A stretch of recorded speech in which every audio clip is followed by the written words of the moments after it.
मित्रों नमस्कार, मेरा नाम है आशीष नायक और मैं आप सभी का स्वागत करता हूं अपने चैनल जीएस गाथा में। ऑडियो के माध्यम से, आवाज़ के माध्यम से आइए आज हम लोग सुनते हैं ऐतिहासिक स्रोत, भारत के जो ऐतिहासिक स्रोत हैं, भारत का जो संस्कृति है उसका डेवलपमेंट कैसे हुआ इसके बारे में जानते हैं। तो अभिलेख, सिक्के, स्मारक, भवन, मूर्तियों और बर्तन आदि के माध्यम से भारत के ऐतिहासिक स्रोत को जानने में हमें मदद मिलेगी। आइए शुरू करते हैं। जो अभिलेख प्राप्त हुए, एक पहला अभिलेख जो प्राप्त हुए ब्राह्मी लिपि, अशोक के अधिकतर शिलालेख ब्राह्मी लिपि में है। यह बाएं से दाएं अर्थात लेफ्ट टू राइट लिखी जाती है।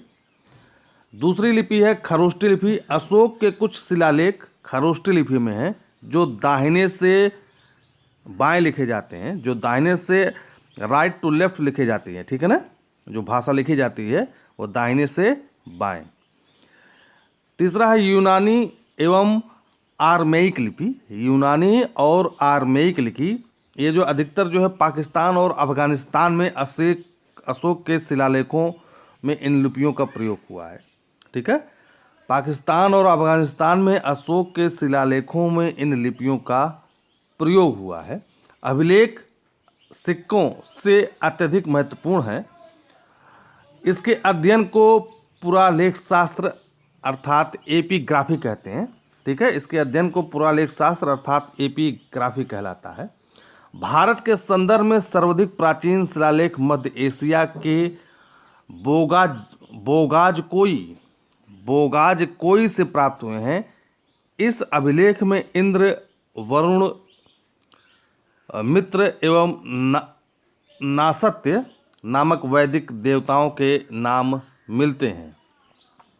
थोड़ा सा हम लोग अभिलेखों के बारे में बात कर लें। जो प्रमुख अभिलेख भारत में पाए गए हैं, पहला अभिलेख है हाथी गुफा अभिलेख। हाथी गुफा अभिलेख जो है कलिंग नरेश खारवेल के शासनकाल का माना जाता है। भारत का सर्वप्रथम उल्लेख जो है हाथी गुफा में हुआ। भारत शब्द का सर्वप्रथम उल्लेख जो है हाथी गुफा अभिलेख में मिलता है, इस बात को हमेशा याद रखिए। दूसरा है एहलोल अभिलेख। यह पुलकेशिन द्वितीय के शासनकाल का है। तीसरा है नासिक अभिलेख, गौतमी बलश्री के शासनकाल का है। चौथा है जूनागढ़ अभिलेख, रुद्रदामन के शासनकाल का है।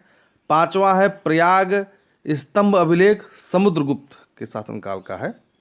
छठा है मंदसौर अभिलेख, मालवा नरेश यशोवर्मन के शासनकाल का है। सातवां है ग्वालियर अभिलेख, प्रतिहार नरेश भोज के शासनकाल का है। आठवां है देवपाड़ा अभिलेख, बंगाल शासक विजय सेन के शासनकाल का है। और नौवां है भीतरी व जूनागढ़ अभिलेख, स्कंद गुप्त के शासनकाल का है। तो आपसे इन अभिलेखों के बारे में पूछा जाता है कि हाथी गुफा अभिलेख किस शासक या शासनकाल से संबंधित है, तो इस प्रकार से आपको हमेशा याद रखना है। चलिए हम लोग आगे बढ़ते हैं। तो अब हम लोग देखते हैं स्तंभों के बारे में। पुरातात्विक स्तंभ अभिलेख हुआ, उसके स्थान कहाँ कहाँ पर है, ठीक है। पहला है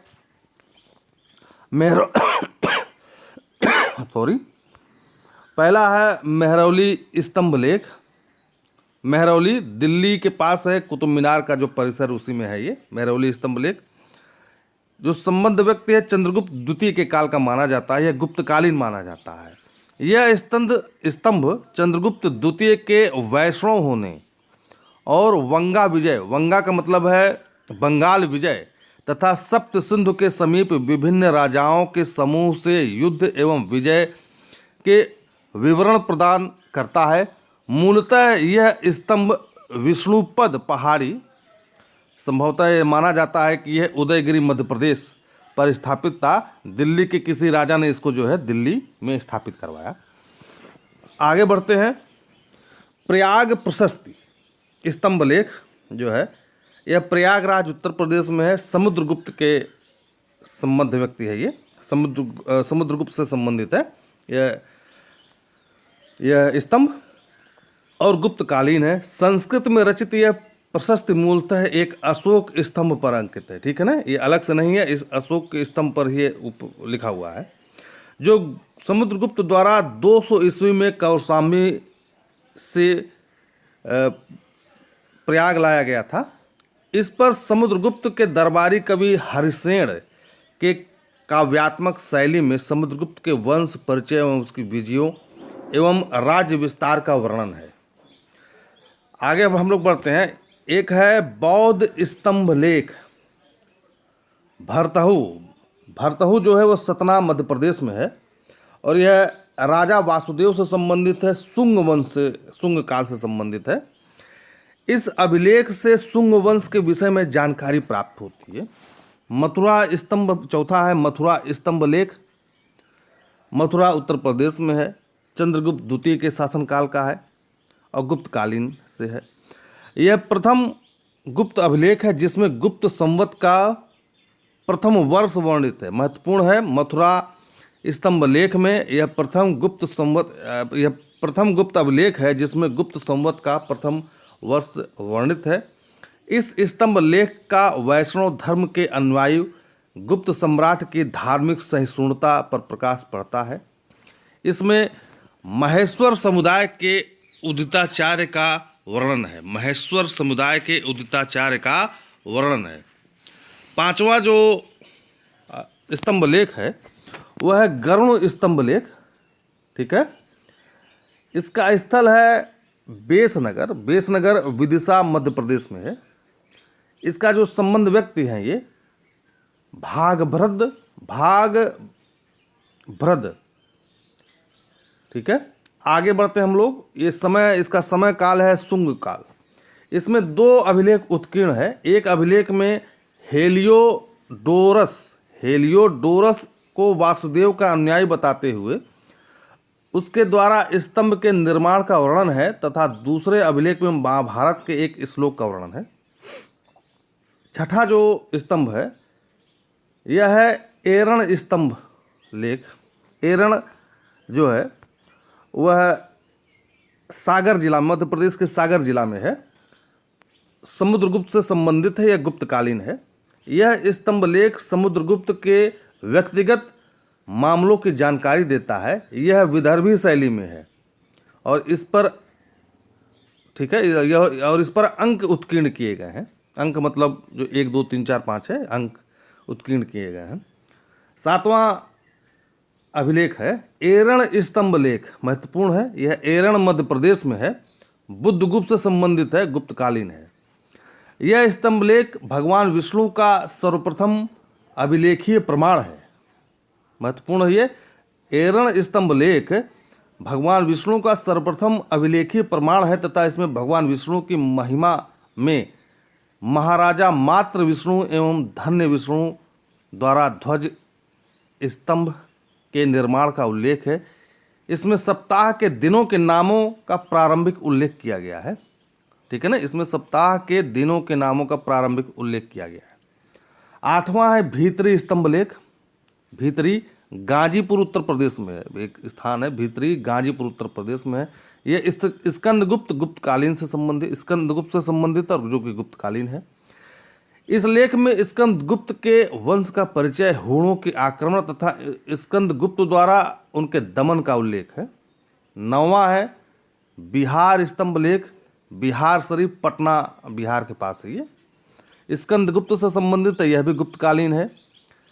इस स्तंभ का कोई तिथि अंकित नहीं है। इस पर स्कंदगुप्त तक के गुप्त शासकों तथा कुछ पदाधिकारियों का उल्लेख है।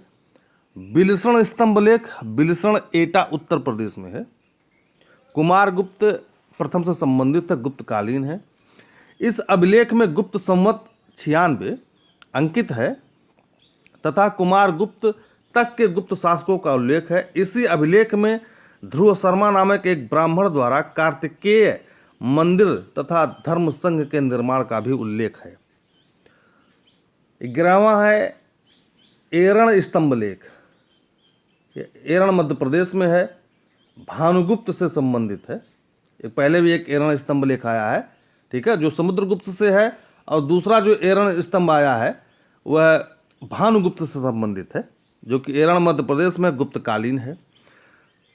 510 ईस्वी कि इस अभिलेख में भानुगुप्त को विश्व का सर्वाधिक वीर कहा गया है, वीर राजा कहा गया है, तथा हूणों के विरुद्ध युद्ध करते हुए उसके मित्र गोपराज की मृत्यु तथा उसके पश्चात गोपराज की पत्नी के सती होने का उल्लेख है। 12वां है तालगुंडा स्तंभलेख, शिमोगा, मैसूर, कर्नाटक के पास। ये शांतिवर्मन और मयूरवर्मन से संबंधित गुप्तकालीन है। यह स्तंभलेख दक्षिण के कदमों के इतिहास के अध्ययन का महत्वपूर्ण स्रोत है। इसमें कदम्ब शासक मयूर शर्मन के पल्लवों से संघर्ष का उल्लेख है। आइए हम लोग थोड़ा सा और जानते हैं अपने इतिहास के बारे में।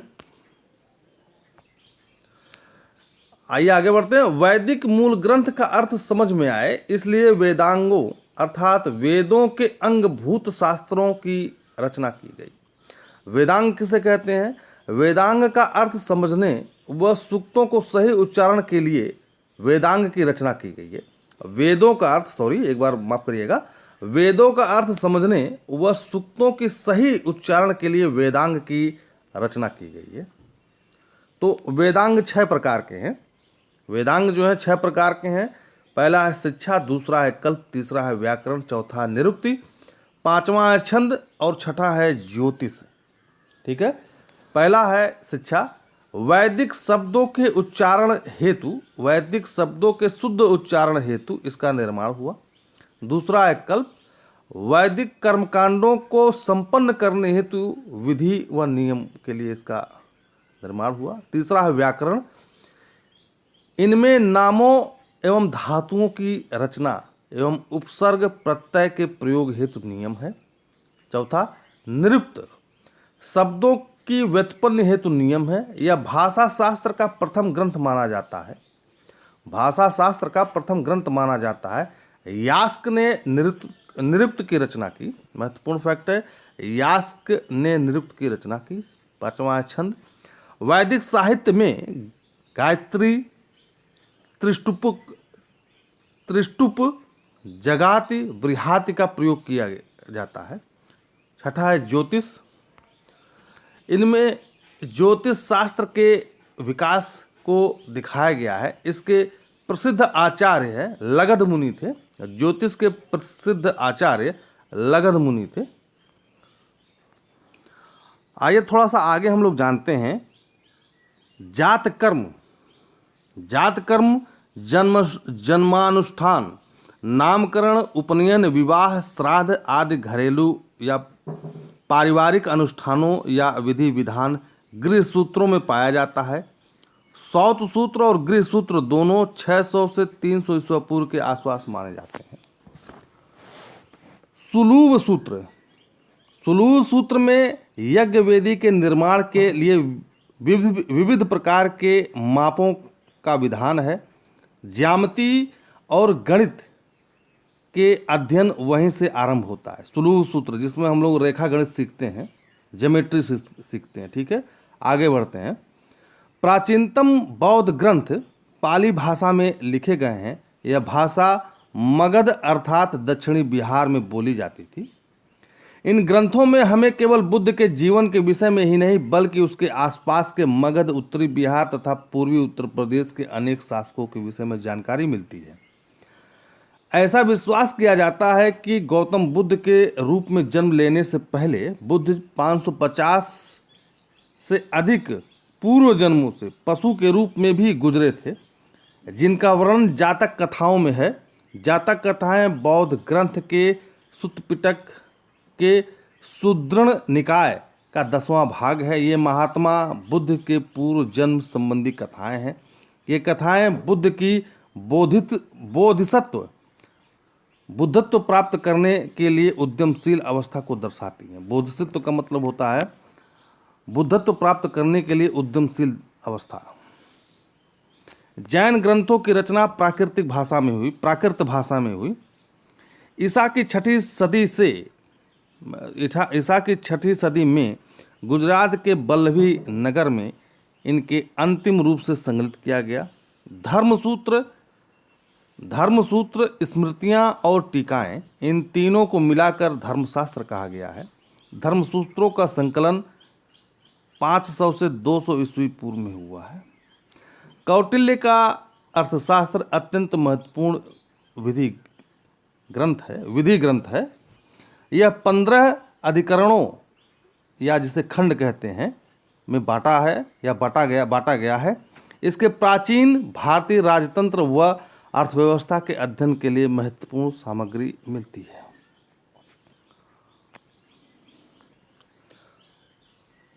कुछ प्राचीन तमिल ग्रंथ भी हैं जो संगम साहित्य में संकलित हैं।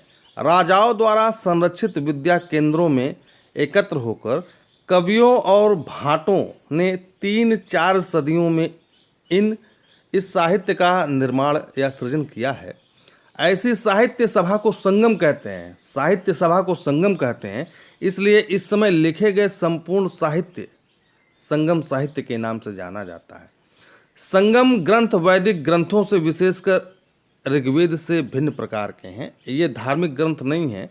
इनके अंतर्गत अनेक कवियों के मुक्तकों व प्रबंध काव्यों का वर्णन है, जिसमें बहुत से नायकों अर्थात वीर पुरुषों और नायिकाओं का गुणगान है। संगम साहित्य के प्रमुख ग्रंथ हैं तोल्काप्पियम, शिल्पादिकारम एवं मणिमेखलय।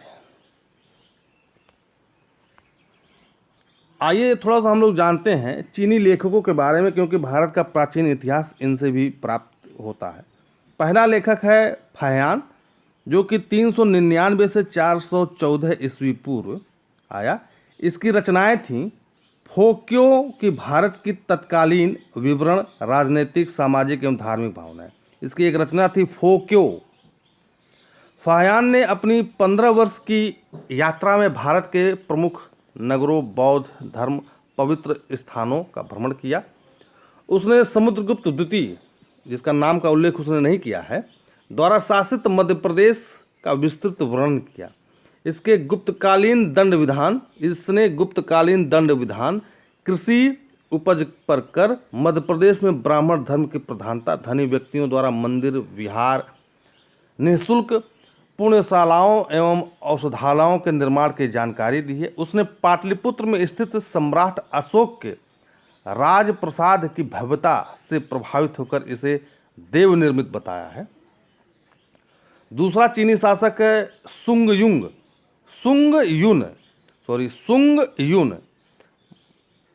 512 से 13 ईस्वी में आया। ये 512-13 ईस्वी में इसने बिहार व बंगाल की तत्कालीन राजनीतिक, आर्थिक व धार्मिक स्थितियों का उल्लेख किया। किताब का नाम नहीं है इस पर। तीसरा लेखक है ह्वेनसांग, 629 से 665 ईस्वी में आया। इसकी पुस्तक का नाम है सी यू की। ठीक है। ह्वेनसांग लगभग 16 वर्ष भारत में रहा। उसने विश्व के प्रसिद्ध नालंदा विश्वविद्यालय में अध्ययन भी प्राप्त किया। उसके यात्रा विवरण में सम्राट हर्षवर्धन के शासनकाल, तत्कालीन भारत के राजनीतिक एवं सांस्कृतिक दशा की विस्तृत विवेचना है। उसने कन्नौज, हर्ष की राजधानी कन्नौज थी, का नगर वर्णन, हर्ष की दानशीलता, समाज में विभिन्न जातियों उपजातियों, प्रयाग के एक बहुत बड़े समारोह शायद कुंभ का उसने वर्णन किया। गंगा जल की पवित्रता आदि के बारे में जो है ह्वेनसांग ने बताया है। चौथा चीनी लेखक था इत्संग, ठीक है ना, 671 से 693 ईस्वी के बीच। इसकी कोई किताब नहीं है। प्रसिद्ध बौद्ध भिक्षुओं की आत्मकथाएं।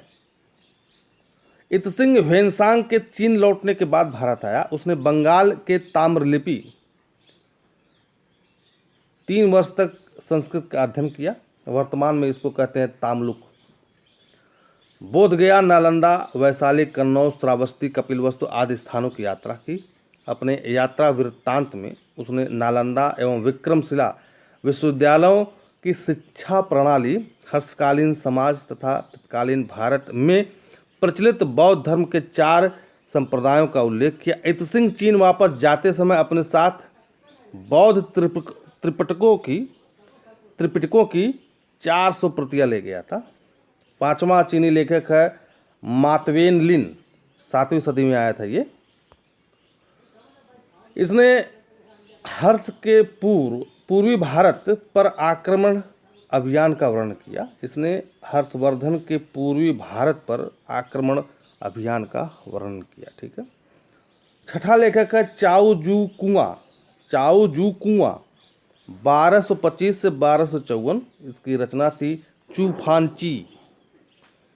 इसने 13वीं सदी में चीनी अरबी व्यापार का विवरण प्राप्त होता है। इससे जो है 13वीं सदी में चीनी अरबी व्यापार का विवरण प्राप्त होता है।